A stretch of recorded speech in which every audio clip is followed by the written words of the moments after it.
Today on Locked On Canadiens, I have another special guest, and it is Reinbacher season. You are Locked On Canadiens, your daily podcast on the Montreal Canadiens, part of the Locked On Podcast Network, your team every day.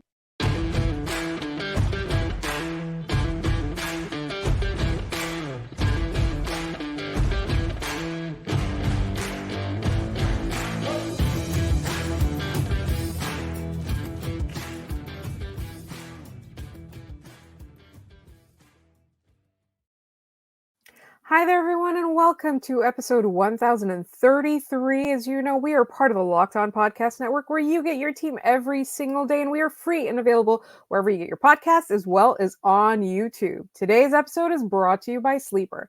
Download the Sleeper app and use promo code LOCKEDONNHL to get up to a $100 match on your first deposit. Terms and conditions apply. See Sleeper's terms of use for details. My name is Laura Saab, also known as the Active Stick, and I'm not joined, as always, by the wonderful Scott Matlow, Habs Eyes on the Prize. Instead, I have an equally wonderful guest co-host today, Ian Boisvert of The Build Podcast. Ian, how are you today? And thank you so much for joining us. I'm always very happy to be here. So thanks for having me back on. Things are going well. Can't complain. So for the listeners who have not yet subscribed to The Build, tell them why they should. Yeah, it's a fun. I think it's a fun show if you just like hearing my voice. I've decided to catalog the Canadiens rebuild. The concept of the show is it started when they were, at their lowest of lows, about the time that they fired Dom Ducharme, and the concept behind the show is that it will end once they raise a 25th Stanley Cup banner to the rafters in the Bell Center or whatever building they're playing in, because who knows when that will happen. Exactly. So the whole thing is just built around them building a winner. It was around the time where they wouldn't use the word retool or rebuild, so I just called it the build, and that's where we'll go with that. Hopefully you tune in. I think the pipeline from Locked On to Build listener is almost a 1-for-1 comparison. So if you somehow haven't given it a shot yet, I recommend it. I absolutely recommend it. And we are going to talk a little bit more about that building process a little bit in the third segment. But first, we have more important things to talk about because they are more immediate. And that is David Reinbacher is now coming to Laval. I think it was not even a secret. It wasn't like a kept secret in any way. But the fact that it's finally happening is so exciting. And we haven't had a chance to talk to you about your thoughts on that. So what are your thoughts? Yeah, I think he joins Laval in one of the most interesting times in that team's history, in the sense that they're currently on the outside of the playoff picture, on the outside of the playoffs looking in, and they have four of their next or five of their next six games are against the two teams that they have to pass to get in. So they don't play again until Friday against Belleville. Kent Hughes said that Reinbacher will practice this week, get up to speed, and hopefully play in games this weekend. But it's going to be a real baptism by fire, I think. Like he's stepping in and playing meaningful games for the first time in a long time, because his team in the Swiss League, Cloton, was an absolute disaster. So he hasn't played a meaningful hockey game in some time. It'll be interesting to see how he slots into that team. And it's interesting to consider, his arrival at a time when the Canadiens have a lot of their defensive prospects currently here, whether in Montreal or in Laval. So it's definitely one of the more interesting times to follow the Rocket. If you haven't caught a game, in a while, now's about the time you should tune back in. Yes, absolutely. And this is a thing, like, that the tickets are going to be impossible to get now that it's official that he's going to be here. But I do recommend going to Laval to see a game. It is a good time. Place Bell is amazing. It's really fun. It's also easy to get to. It's right off the metro. So, I highly recommend it. So we will also, on the show, we will have Sebastian High wants to come back and tell us a little bit more about David Reinbacher. He was one of the early people that said he would be taken that early in the draft.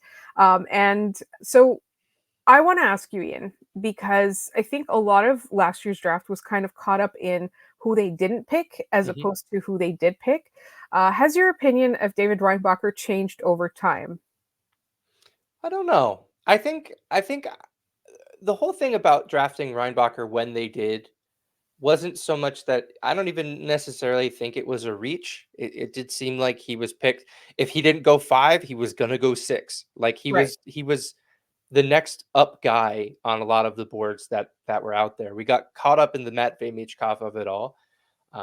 If you've seen a lot of the things that people are saying about Matt Michkov, not a lot has changed. He's still a very offensively minded player whose defense needs polishing, and it doesn't seem like that has changed much in the years since he was drafted by Philadelphia. I think the people got caught up in a lot of the scouting profiles that came out where they said the floor was like a bottom or like a middle pairing defenseman. And I don't think the Canadians think of him as a middle pairing defenseman. They wouldn't have spent a 5th overall pick on him, especially considering that they probably knew they were going to be pretty crappy again. And this upcoming draft, the top 10 of the draft is stacked with defensive prospects. So I think like taking Reinbacher last year when they did might open them up to be one of the teams who can afford to take a forward in the early parts of this draft. A lot of teams I think we're going to see a lot of defensemen go off the board really quickly. In that, outside of Macklin Celebrini, if the Canadians don't win the lottery again, so there's a lot of to me thoughts about maybe the Canadians saw this next draft coming when they picked Reinbacher and said, well, why don't we get a defenseman now while everybody else is going to be clamoring over the ones that are available next year. Right. Yeah. And it does make sense, and it does feel like, I hate saying bold strategy because it's always like, it's always taken sarcastically, but I do think it is a bold strategy. And I feel like this also, it just gives them multiple options. And I think one of the options is, and we will talk about this a little bit later, is how many defensemen they have on the Canadians, like in the Canadians pipeline, not on their roster, in the Canadians pipeline. So we'll get back around to that. So for me, from my perspective, what I want to see from David Reinbacher in Laval is, he's been playing against adults. It's not like it's like he's been playing like in like a boys league, like it's a men's league that he's playing with. But the AHL is much more physical than the game that he was playing in Europe. And it's also like the ice is a different size. I feel like people often make too much of the size difference for the ice, but I do think the physicality is going to be a factor. Like, and he is somebody who is hard to get off the puck. He is definitely somebody who has shown a lot of calm presence, like a lot of poise, puck poise. That's the word I'm looking for. So I want to be able to see that he is not going to be thrown off his game by that physicality, by the fact that the AHL is quite tough to play against. And so I'm not even looking for like, I don't want him to be like all of a sudden, oh my God, he has dynamic offense. Like that's not what I'm looking for right now. I just want to be able to see that he can hang it. He can hang with these players. What about you? What are you looking for in his Laval games? And those are good points because I think we saw a little bit of that, like that poise when he was in Montreal in the preseason. Like he didn't have a long stay in Montreal for his preseason games, but he had some moments where you're like, okay, this is an 18-year-old, and he's making plays with the puck that, they're not wow plays. They don't blow your socks off, but they're plays that should impress you that an 18-year-old is making them with the level of poise that he is able to show. And I think that's kind of what I would be looking for in watching him in Laval too. I do think people make a little too much about the smaller ice, because what it really boils down to is the time that you have to make decisions, right? Like there's less room in between. It's not so much the physical constraints of the arena, but it's the time and space in between you and the next closest opponent. So and all of that plays really well into exactly why the Canadians have Adam Nicholas. They're in their scouting, or I should say, prospect development team. I listened to a podcast of his from well before he was with the Canadians, and his whole thing was being able to use your skills that you have within the confines of an NHL rink to make the best available play. He's not going to show up in the AHL and do everything perfectly immediately. It's not going to happen. But we need it's going to be nice to see him play against North American competition for the first time. And I think, that to me is what we are going to be watching out for. And I love the point that you made. Like he's not going to be perfect immediately. I think we need to measure our expectations or temper our expectations, which, as you know, Ian, Canadians are excellent at. Yeah. Canadians fans are excellent at. In the meantime, we are going to turn our attention to the game that is being played tonight, I guess, when you're listening to this.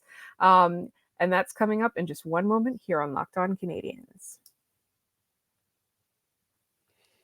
But first, this episode is brought to you by Sleeper. We are well enough into the season now to know how it's going to shake out in the playoffs, but regardless of where we are in the current standings, I want to remind you that you could win big by playing daily fantasy hockey on Sleeper, the official daily fantasy app of the Locked On NHL Network. Sleeper is our number one choice for daily fantasy sports and especially daily fantasy hockey because with Sleeper, you can win 100 times your cash in daily fantasy hockey contests. The app is so easy to use. You can connect with other fans. You can play NFL, NBA, MLB, CFB, anything that's in season, you can play it on Sleeper. And all your entries can be made in under a minute. All you have to do is pick some players and then predict whether they will record more or less than their sleeper projections for anything like goals, assists, saves, plus minus, and more in any given game. And to win 100 times your cash on Sleeper, you need to correctly predict the outcome of 8 player stats. You heard me, Canadiens fans. You can win 100 times your money by playing daily fantasy hockey with Sleeper. So start paying attention and nail your picks so you can start winning big. Use promo code LOCKEDONNHL and you'll get up to a $100 match on your first deposit. Terms and conditions apply. That's code LOCKEDONNHL. See Sleeper's terms of use for details and locational availability. All right, so let's get into this Edmonton Oilers game. So the Oilers this season did you can't say that you didn't predict it, right? Like they floundered a lot. Yep. There was a lot of talk about whether they were wasting another year of, McDavid and Draisaitl's years. They had issues with goaltending, they had issues with defense. And do we think that they made any moves over the course of the season to make any of that better? No. And they're kind of just hoping that they can ride Stuart Skinner into the sunset here. And I don't know how well that's going to play out for them. Sure, they might, that maybe Stuart Skinner is this year's Aiden Hill, but I don't necessarily think that I would bet another year of Connor McDavid and Leon Draisaitl on that. Knobloch seems to have them playing in a way that's a lot, more conducive to that team having success. Um, it's so funny. Like I think about teams like, the Pittsburgh Penguins for many years, in between their cup years, they just kept like going through coaches who just like couldn't get Crosby and Malkin, not them to work. They were always great, but couldn't get a team to play around them. And that kind of seems to be what the Oilers have been for the last little while is just they're cycling through guys. And now it seems like anyway, they have one that can really, you know, get the team around those guys playing, to the best of their ability. I mean, Zach Hyman is going to have like 50 goals this year. Like I can't believe that the play that's happening, outside of just, Draisaitl and McDavid over in Edmonton. Right, and you made a good point. I said they didn't really make any moves. They did do a coach firing. I think that was the Sure. key move that they made. And in terms of personnel, like, you would not be the first person to say they're going to hang it all on Stuart Skinner. And for me, Stuart Skinner, like, I don't know how durable he is. And he's had moments and periods of time where he has felt like the solution for the Oilers, and then there have been other times where he hasn't. And like personally for me, I think with the Canadiens going into this game, we have to have certain expectations. Like the Oilers do have the firepower to counter the Canadiens' inability to play defense. I think that's a big thing. So my expectations for this game aren't too high. But one thing that I did want to point out until I think it was Calgary they were playing on Saturday. I just forgot who they were Yeah. playing. Up until then, the Canadiens had not allowed a power play goal in something like 12 or 18 power plays. Like it was like a Yeah. ridiculous amount of right. So I'm a little bit nervous that against somebody like McDavid and stuff like that stat is not, the Canadiens aren't going to have one of the top penalty kills in the league after this road trip. Yeah.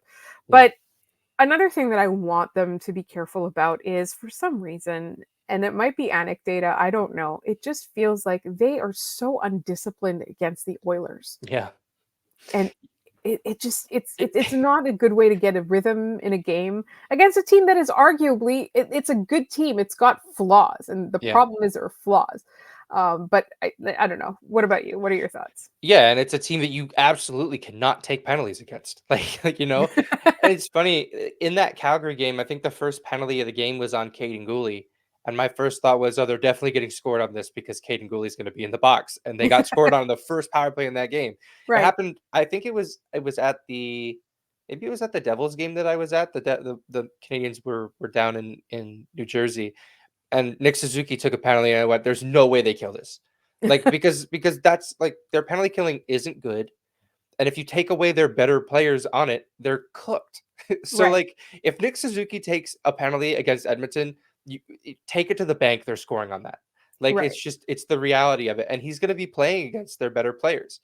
Um, I really hope that this is the kind of game that I want to see Mike Matheson absolutely lose his mind and just pretend he's Bobby Orr for 60 minutes. Like that would be really fun. Can we call him? I feel like that would be really funny. Yeah. And he'd do it too, you know what I mean? Like he's the kind of guy where it's like if there's no chance of them making the playoffs or whatever, he'll have fun Yeah. with it. How do you? That's a question that we haven't had a chance to ask you yet. Like, how do you feel about how much they are asking of Matheson at this moment in time?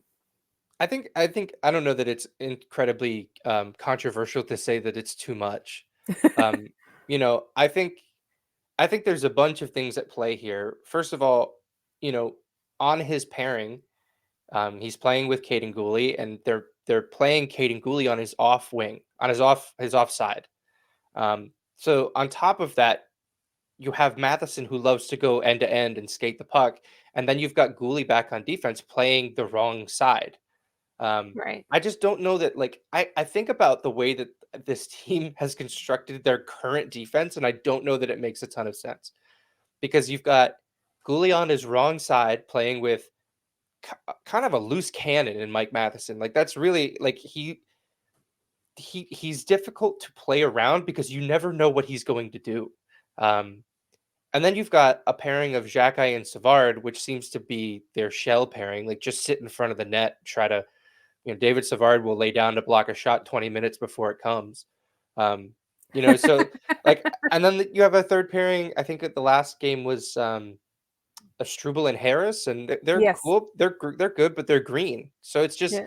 like none of the defense really makes a ton of sense. And because Mike Matheson is playing the most, I feel like he's the flashpoint of all of that. It's just like he is. Whenever a play goes wrong, it's Mike Matheson. Whenever a play goes right, it's Mike Matheson. Um, Right. And I think that that's the other thing too is that like you mentioned Gooley and not Gooley. Oh my God, Harris and Struble playing yeah, together. Like you said, they're green, but also they provide the same thing. They right, they don't necessarily complement another player. You know what I mean? It's like it's just like putting two of the same guy on the ice, right. with obvious nuances. But yeah, so I think there's a mix of not simply not having the personnel, but also just kind of trying to figure out like the more people talk about, and it's not you're not the only person. A lot of people have like intelligently pointed out that they're more focused on developing individual players than they Yeah, are developing as a team right now, and the more, we talk about that stuff, the more I've been looking during games to see about whether individual play and individual habits have improved. And I think it's helped a lot sort of mitigate the frustration I sometimes feel yeah, when I see them in a defensive situation, whether it's the PK or like they're in their own zone or whatever, and I'm getting really frustrated and I want to throw things at the TV, or in my case, it's my Mac. right. That the fact that they're trying to develop individual players just makes me feel so much better because they throw people in situations where you're like, why is he throwing that guy out there? Oh, it's Right. probably because he needs to get better at that, right? Yeah. So there is a little bit of that. I do feel that Gooley playing on his offside is a little bit. It's I don't know that it's necessarily doing him that many favors. I don't know how you feel about that. Yeah, I don't either. I think there's a potential that they're trying to set up a future um Hudson Gooley pairing, which would be fun, but I was listening to Arpan Basu and Marc-Antoine Gaudin, and they were kind of talking about how one of the knocks on Gooley is like his the limited ceiling that he appears to have on his offensive game. And when you play him with an offensive defenseman, he kind of doesn't have the same opportunities to jump up in the rush. Like, I feel like we saw the most of Goulet offensively when he was playing with like David Savard, who allowed Goulet to play his proper side. And Right. Unless he broke out his special spin move in the offensive zone, you could pretty much bank on him not being an offensive threat. Right. So I don't know what the goal is here in the end. I do think that like something has to give on defense. There's just too many bodies back there. There's still a rotation. There's still guys playing in really weird spots. Like Justin Barron is down in Laval right now, and like I went to a game. They were down in they were down in Hartford, and I went, "Oh my god, there's Justin Barron." Like I completely forgot that he was A thing. a thing and in Laval. And that's not fair to Justin Barron, but also like maybe it's time that Struble goes back down and helps them with their stretch run. And maybe Right. you can get Barron back up here and he can be playing with, NHL players against NHL competition. Right. And that's also like another thing that sort of talks about the future, and we will get a little bit deeper into the future moves that they should make in just one moment here on Locked On Canadiens.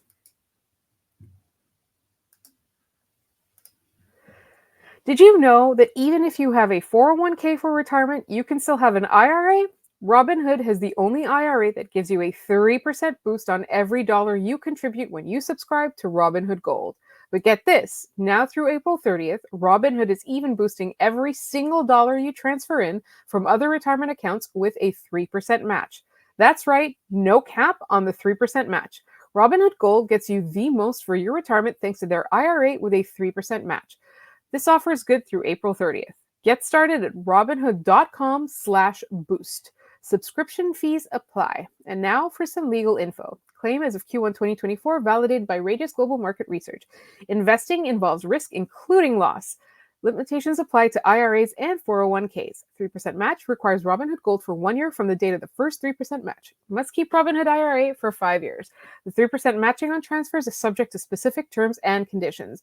Robinhood IRA available to U.S. customers in good standing. Robinhood Financial LLC, member SIPC, is a registered broker-dealer.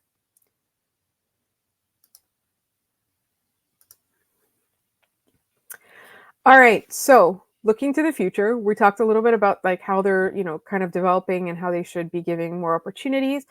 My question to you, Ian, is what do you see them doing?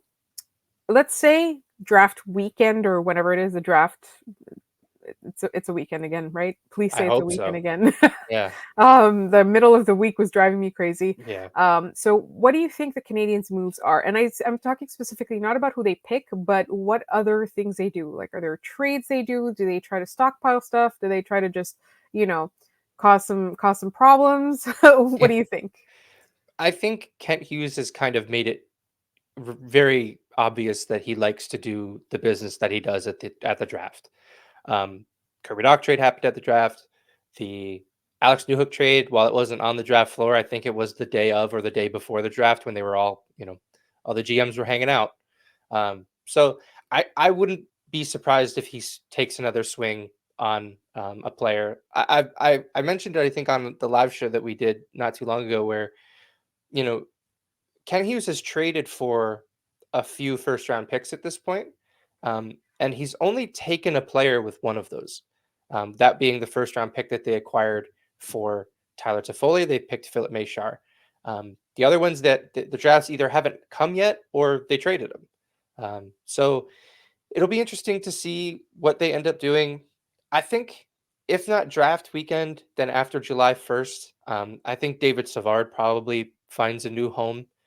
He doesn't have trade protection. The only reason they would wait until after July 1st is either to Retain. retain salary because they'll get that slot back, or his bonus gets paid out on July 1st as well. So a team that, you know, might be dollar strapped but not cap strapped would get, a little bit of a relief there. So it'll be interesting to see what happens. But I do think that there's just, with the defensemen that are coming, Hudson will, Hubs, he very well might sign his entry level deal once his NCAA season ends. How fun would that be? it would reinvigorate this fan base in a stretch run that's going to be miserable. So like I'm so excited to see him play for the Canadiens. And it's a little different than Reinbacher. Reinbacher won't play in the NHL this season. Um, Hudson, by the rules of an NCAA player, he's going to sign his deal, come over, play one game, and burn the first year of it, and get him closer to, actual money. Um, so I just think that there's too many bodies on defense, and I think that something has to give there, whether in the way of a trade or I think that would really be the only way to do that. So hopefully, maybe they take a swing and they package some of their young defensemen for a young forward. But that's just sort of my thoughts on just the environment that the Canadians find themselves in. Right. And I think like one of the things is that we get a lot of questions about whether they're focusing on the defense or the offense. I think we just kind of need to remember that it's all work in progress right Yeah, now. Despite how well Samuel Montembeault has played, and despite how good of a season Caden Primo has had as like the backup to the backup up until a couple weeks ago, yeah, I think the goaltending for the future is still not sorted out, and I think that's a big question mark, right? So they're not set in goal yet, and with the defense, they've got so many names, they've got so many people, they've got so many potential possibilities, and then they've got guys that other teams are calling about, and that's happening. Teams right, are calling about, like I don't think the Canadians are parting with Gooley, but I'm sure they're getting calls sure, about him too, right? Particularly Jackeye. Like Jackeye for me, like would be attractive to any NHL GM. I don't think now would be the right time to trade him, but I also now think his value is as high as it's ever going to be, like is right now. yeah, So like there's a lot of decisions to be made, and like for me, like that's not even counting the defensemen that are going to be ready to play in the NHL next year. Like these are all they're just guys that are here right now. Um, so they do need to figure it out. If they were to go out and target a forward in a trade or free agency, is there somebody that you have in mind that you think that they should at least, kick the tires on? the Trevor Zegras name is going to be floated in Montreal until we get some kind of clarity on that situation. I don't necessarily know if I think Trevor Zegras, you know, um, gives the Canadians that game breaker that they think they're getting. There are warts to his game, like any other young forward. They oftentimes don't show up on highlight reels as much as the Michigan does. Um, so I don't with Kent Hughes, like none of us knew Kirby Doc was available for trade, and he went out and got him. Right. Alex Newhook, that one was pretty obvious that the Avalanche had been trying to move him for some time. So it's really I think we'll find out more. The playoffs tend to you know answer a lot of questions for some teams, and maybe there's a team that's in the playoffs that gets their butt kicked and they decide they want to shake things up. Maybe that's where Kent Hughes can step in and take advantage of a distressed asset. He seems to enjoy doing that. Um, so it'll be interesting. I really do think though that even if the Canadians, unless the Canadians get Macklin Celebrini first overall, they're still going to have a need for that elite forward. That's not to say that the ones that Cole Caulfield and Nick Suzuki and Yaroslavkovsky are bums. They're not, but they need more, right? Right. Like they need to add goals to this roster some way, somehow. And if it's not going to be Celebrini, it has to be in the way of trade or in the way of free agency where you're going to spend way too much money on a player. But if it's a good one, it won't matter. Exactly. And that's the thing too, is that like a lot of the time, like you think about how long it's going to take for this team to contend, and you have to ask yourself two different questions. How long is it going to take for this team to be a wild card or to threaten to make a playoff spot? And then how long is it going to take for them to be a perennial contender or a reliable contender? And I guess that's what your show is all about. So Ian, Yeah. tell people where they can find you. Yeah. I'm on Twitter at maybe it's Ian. I'm also, you can find the build anywhere that you find podcasts. Um, yeah, that's really all I have to say about that. Isn't there a TikTok? There's a Bill TikTok. Oh yeah, there is a build TikTok. You're right. I mostly just post clips from the show. So if you follow us on TikTok, you'll see something pop up in your feed that'll let you know that a new episode is available. Sometimes there's memes on there too. It really depends what I'm feeling for the day. And I want to thank you so much for being here. Scott has had some day job stuff to do, and I really, really am grateful for your time. But also, I really just enjoy talking hockey with you. Likewise, likewise. I like being this podcast uncle. I really enjoy doing that. Um, and I really hope you will come back. In the meantime, everybody else, you can find us on Twitter at LO_Canadians. You can find our podcasts wherever you get your podcasts, as well as on YouTube. Subscribe and tell your friends. Email us at lockedoncanadians@gmail.com. Don't forget, we have a Friday mailbag every week. Get your questions in by Thursday. We'll be back after the Edmonton Oilers game, and that's where I'm putting the 3 up and 3 down, since I didn't do it on either of the first 2 days of the week. But I wanted the guests to get like time to talk about other stuff. So I will see you all tomorrow.